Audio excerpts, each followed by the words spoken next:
बंगाल के खाते में 0 आता है, एक बार सूची भेज दीजिए, कृपया सूची भेज दीजिए, हम तुरंत ही पैसा ट्रांसफर करेंगे।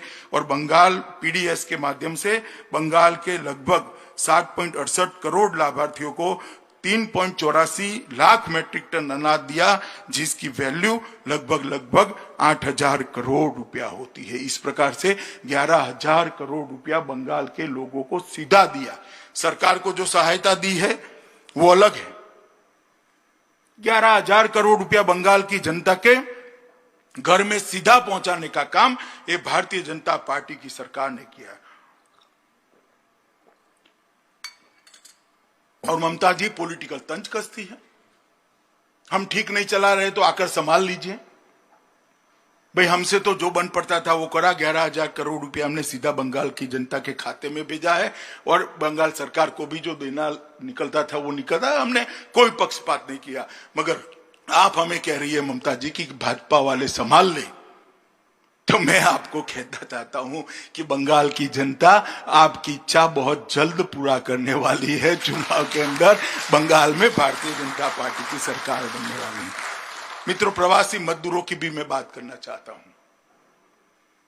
देश भर से प्रवासी मजदूरों का तांता अपने राज्यों में जाने के लिए लगा। देश भर में हमने लगभग 4300 ट्रेनों के माध्यम से 1.25 करोड़ लोगों को, कई बसों के माध्यम से 1.25 करोड़ से ज्यादा लोगों को अपने घर में पहुंचाया। उनको खाना दिया, पानी की बोतल दी। राज्य सरकार ने रेलवे स्टेशन पर जाने के लिए एसटियां दी। राज्य सरकारों ने उनके कैंप लगाए। जब तक ट्रेन की व्यवस्था नहीं हुई, तब तक शुरू नहीं की, तब तक भोजन कराने की व्यवस्था भी राज्य सरकारों ने की। इसके लिए 11,000 करोड़ रुपया भारत सरकार ने राज्य सरकारों को भी दिया। मगर जब ट्रेनें चालू हुई, तब एकमात्र बंगाल राज्य ऐसा था जिन्हें सबसे कम ट्रेन ली। अब तक 236 ट्रेनों के अंदर हमने 3 लाख लोगों को पहुंचा है। उत्तर प्रदेश के लिए 1700 ट्रेनें चली है, बिहार के लिए 1500 ट्रेनें चली है। और मुझे ताज्जुब तो तब हुआ जब ममता जी ने ये प्रवासी मजदूर जो अपने माँ बाप और पत्नी और बच्चों को मिलने आ रहे थे, कोरोना संकट में अपने परिवार के साथ रहना चाहते थे, उनकी ट्रेनों को कोरोना एक्सप्रेस नाम दिया। हमने उसको श्रमिक ट्रेन नाम दिया। ममता दीदी ने कोरोना एक्सप्रेस कहा।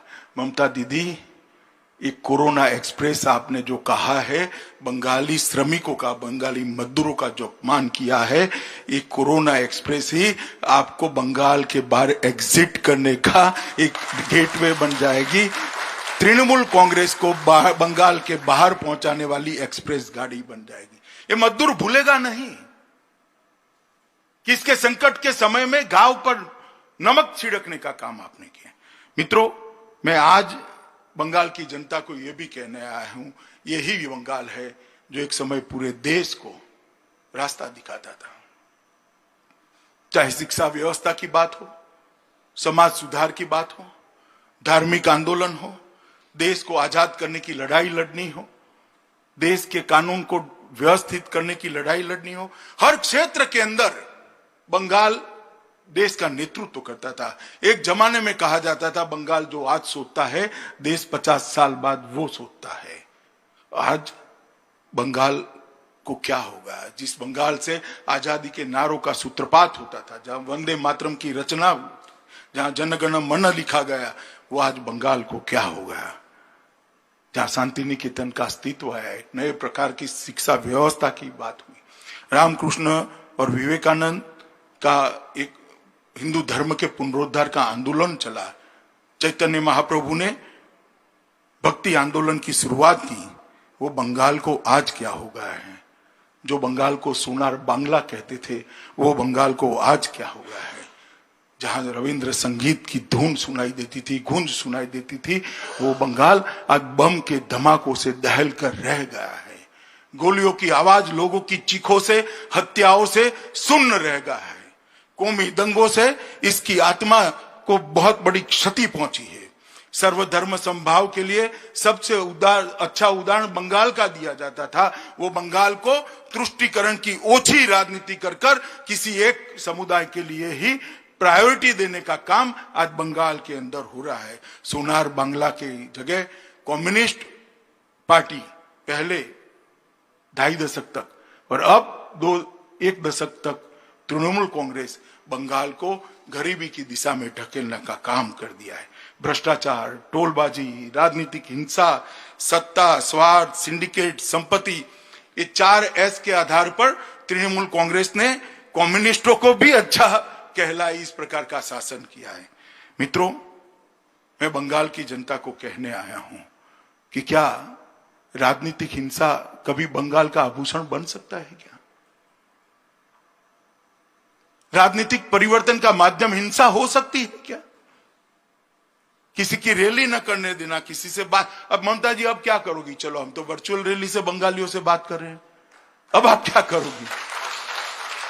रोड लोग रोक देंगे, हेलीकॉप्टर रोक देंगे।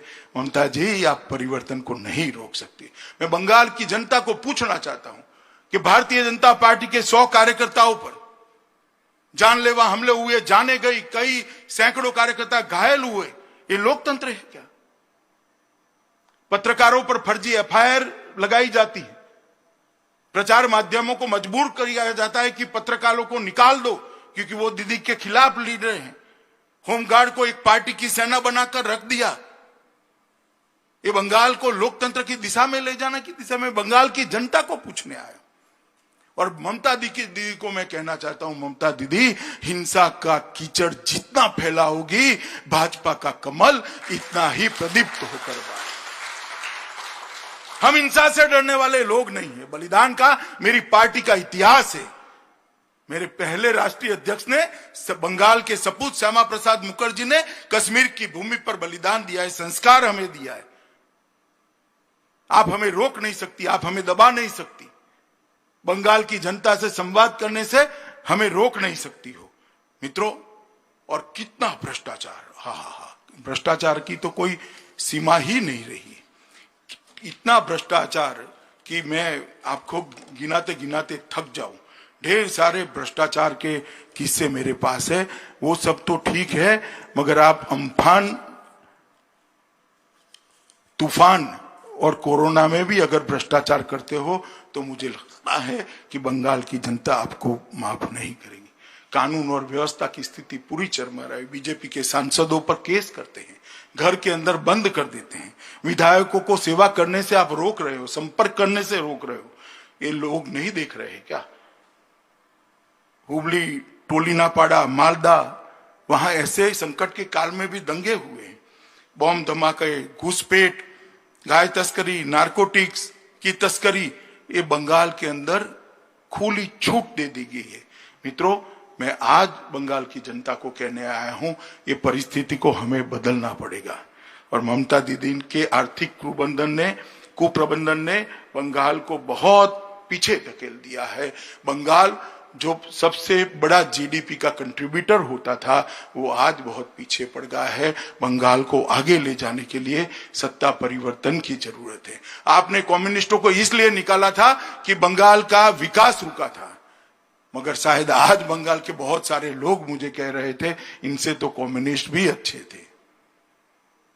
आपने कम्युनिस्ट को मौका दिया, कुछ नहीं हुआ। ममता को मौका दिया, कुछ नहीं हुआ। एक बार मोदी जी को और भारतीय जनता पार्टी को मौका दीजिए, हम सोनार बंगला बनाएं। और उदाहरण है, बिहार बीमारू राज्य माना जाता था, एनडीए की सरकार आई, आज बिहार विकास के रास्ते पर चल पड़ा है। मध्य प्रदेश बीमारू राज्य माना जाता था, आज मध्य प्रदेश विकसित राज्य बना है। छत्तीसगढ़ 24 घंटा बिजली पहुंच चुकी विकसित राज्य है। राजस्थान बीमारू राज्य माना जाता था, भाजपा को 10 साल शासन दिया, राजस्थान विकास के रास्ते पर है। और उत्तर प्रदेश सबसे बदहाल स्टेट माना जाता था। योगी जी की सरकार को अभी 3 ही साल हुए हैं, 3 साल में उत्तर प्रदेश विकास के रास्ते पर चल पड़ा है। जहां जहां भारतीय जनता पार्टी की सरकारें हुई, विकास का रास्ता प्रशस्त हुआ है। मोदी जी ने भी बंगाल के लिए बहुत सारा काम किया है। बंगाल को लगभग 764 किलोमीटर का राष्ट्रीय राजमार्ग दिया है। इसमें 10,000 करोड़ रुपया खर्च होगा। 2,500 किलोमीटर की ग्रामीण सड़कें 1200 करोड़ के खर्चे में। भारत बांग्लादेश सीमा समझौते से 68 साल पुराना बंगाल के विकास का रोड़ा हटाया। बंगाल की दुर्गा पूजा को यूनेस्को वर्ल्ड हेरिटेज टैग देने के लिए भारत सरकार ने सिफारिश की है। रेलवे बजट में 5,437 करोड़ का और 12,500 मेट्रो के लिए विशेष काम किया है। जनवरी 2015 में स्वामी विवेकानंद ट्रेन का शुभारंभ किया। केंद्रीय सहायता से पश्चिम बंगाल में हावड़ा, न्यू टाउन कोलकाता, मध्यम ग्राम सोलर सिटी, 3 सोलर सिटी विकसित किए जा रहे हैं। बनपुर स्थित सेल के इसको स्टील प्लांट का आधुनिकीकरण किया जाता है, क्षमता 3 गुना बढ़ेगी। लगभग सागरमाला के 41 प्रकल्प हमने शुरू किए हैं। और मैं कुछ आंकड़े भी देना चाहता हूं मित्रों कि मोदी जी की सरकार आई, उसके पहले मनमोहन सिंह जी की सरकार थी। 13वें वित्त आयोग में बंगाल को मनमोहन सिंह जी की सरकार ने 1,32,783 करोड़ रुपया, मैं फिर से रिपीट करना चाहूंगा, 1,32,783 करोड़ रुपया 5 साल में दिया था। और नरेंद्र मोदी सरकार ने 14 से 19 तक 5 साल के अंदर 4,48,214 करोड़। मगर मैं पूछना चाहता हूं, बंगाल का विकास हुआ है क्या? ये पैसे कहां गए? सिंडिकेट की भेंट चढ़ गए, टोलबाजी में चले गए। अगर ये विकास को नीचे तक पहुंचाना है तो मुझे लगता है कि हमें वहां परिवर्तन करना पड़ेगा। और ये परिवर्तन भारतीय जनता पार्टी ही कर सकती है और कोई नहीं कर सकता है। मित्रों, मैं आज इस वर्चुअल रैली के माध्यम से करोड़ों बंगालियों का आह्वान करना चाहता हूं कि कम्युनिस्ट और तृणमूल दोनों को आपने आजमाया है, एक मौका भारतीय जनता पार्टी को दीजिए। एक 5 साल की सरकार के बाद बंगाल में भ्रष्टाचार नहीं होगा, टोलबाजी नहीं होगी, घुसपैठ नहीं कर पाएंगे, परिवारवाद समाप्त हो जाएगा, बेरोजगारी समाप्त हो जाएगी, हिंसा बंगाल की सीमाओं के बाहर हम छोड़ कर आएंगे, आतंक बंगाल के अंदर घुस नहीं पाएगा।